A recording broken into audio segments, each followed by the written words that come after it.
Hello, I'm here at Third Man Nashville with Jack White. That's right. To introduce the Troika delay. The Troika delay.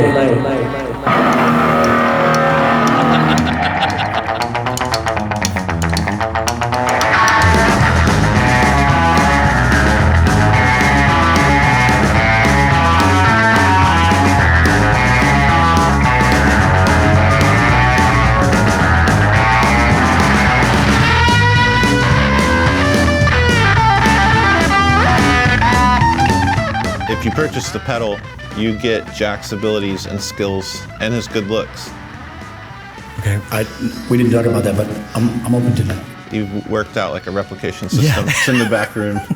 You've had this on your tour board for a while. We got this prototype right before I was working on my album called No Name, so we use this a lot on vocals and guitars and guitar solos and synth sounds and organ sounds and stuff. It just became, once it's on the table and next to your console, you just keep using it. It's just the ease of use is so great. I really love tape echo a lot. It has an amazing sound to it, and it's really mechanical, and I love mechanical things. But a lot of times you can battle with old ones, especially the hum and hiss, some distortion that comes with the echo sand and all that. So having something like this in the studio can be really helpful when you don't want to deal with that. You have a track where I can't really mess around with any harshness or worrying if the tape is going to have some residual ghosting or anything like that. The clean digital delay of this with its analog components, but it's you're able to just kind of put it right where you want it without having to worry about that.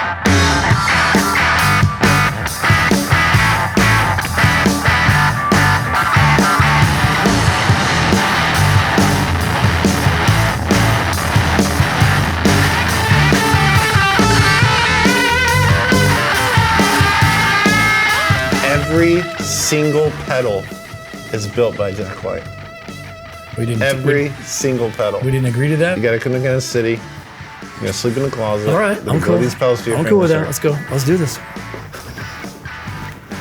You like making stuff. Yeah, I do.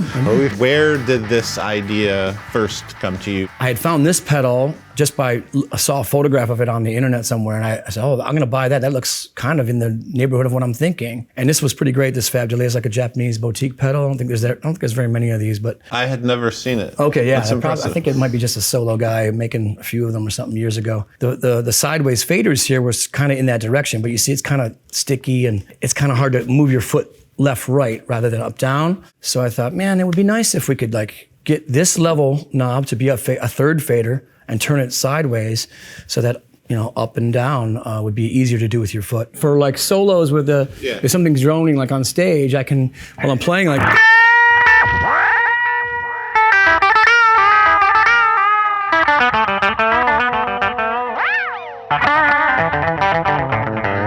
we keep the repeats and the distance on the outside, because those are the more likely that you want to change.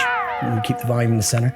And that was kind of the basis of what I was hoping for. And I was, threw it at you to see if you could come back with, even better ideas to make it even more interesting. And you did, making it also that microphone and vocals could go through it, and that it has a mic gain and it has transformers. And now it's just a pedal that just never existed before. There's no doubt about it. There's never been a delay pedal, to my knowledge, with combo microphone, instrument, input transformer, output transformer, mic gain. Yes. So we pulled stuff from our color box and Pulp N Peel. You're dealing with the same transformer in our color box and then another output transformer. So those both take care of noise, they take care of conversion issues with impedances, and they add, there's a weight to them, you could say. It's a pro audio delay unit for your feet or your desk.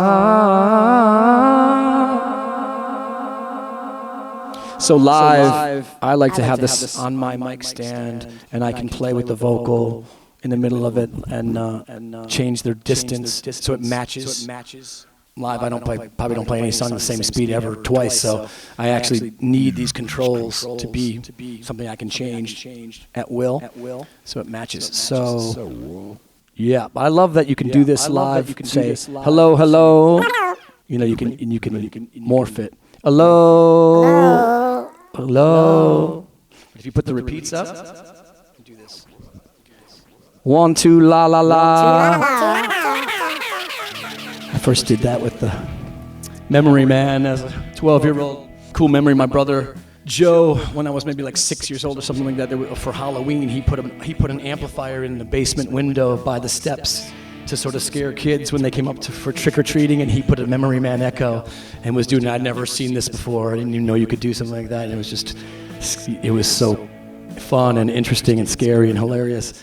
Why have I never thought to do something with pedals to scare people at Halloween?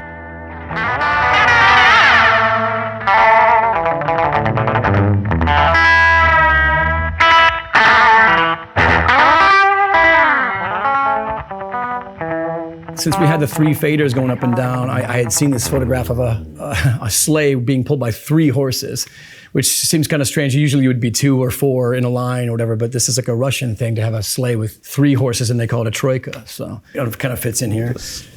And on we went from that. We went with Daniel Danger to talk about artwork, and he came back at us with some ideas, and it looked like the fader slots were almost like carousel poles of horses, and we thought, well, maybe these horses are on a carousel and they break free at night, and the horse galloping, the galloping of horses that repeated,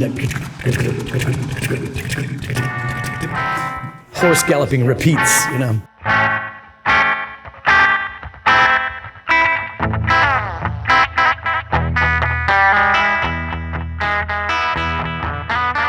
Do I get lunch breaks or anything? Nah.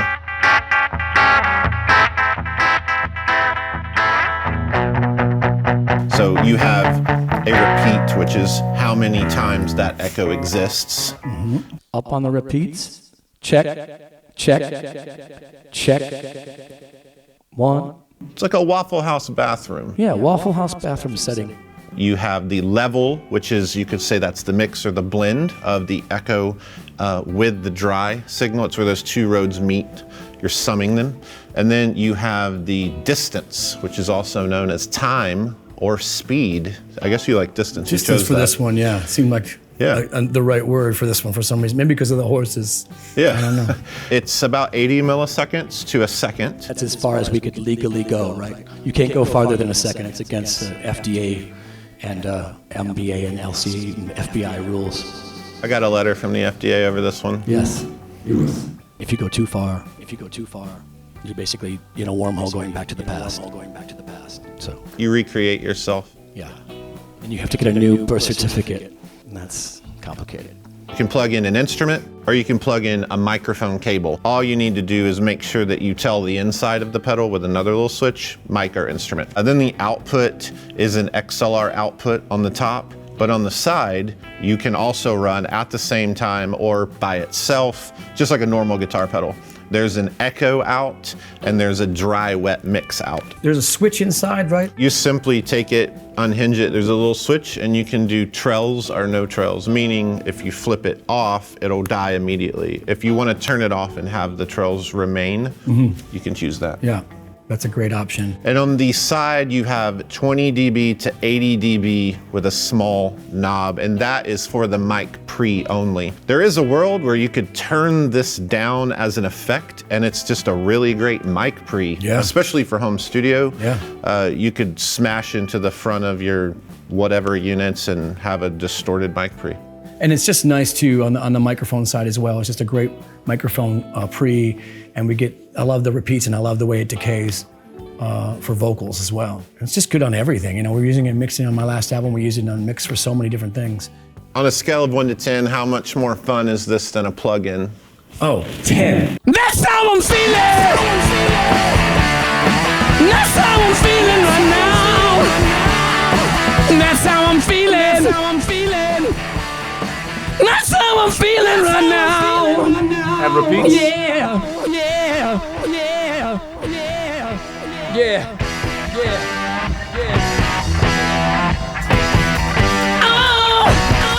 Oh yeah. Oh. It just has that ability to make you kind of more creative when you actually use your real hand on these kind of things. Different than a mouse click. It makes you feel a part of it to find exactly that speed that matches your song. That you listen to a drum beat, doing a mix down. Oh, it's right there.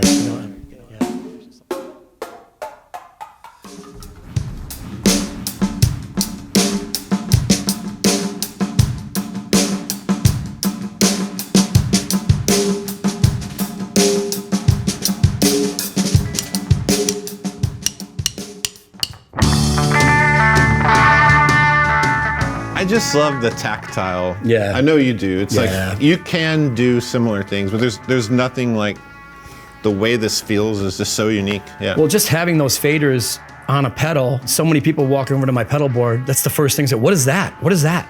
And I just want to know what it does. Just by looking at it, it draws you in.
Finish the first one, Josh. All right.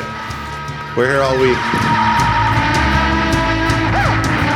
Thanks for watching. We're excited to get this pedal out into the wild. How you feeling? I feel good, man. This is the part that I think is great because you make a tool for other people to make their art with.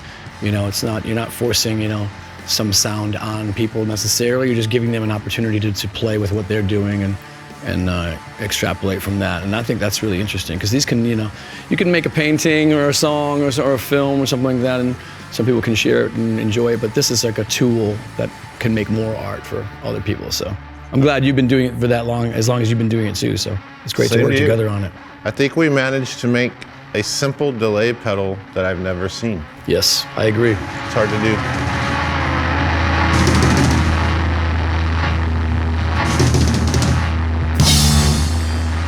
You know what you gotta say now, like into that camera. Oh yes, man, make sure to just take a running drop kick at that subscribe button if you don't mind, or like one of those somersault, kung fu punches. Just like smash the hell out of that just subscribe take your button. keyboard, like set it on the ground.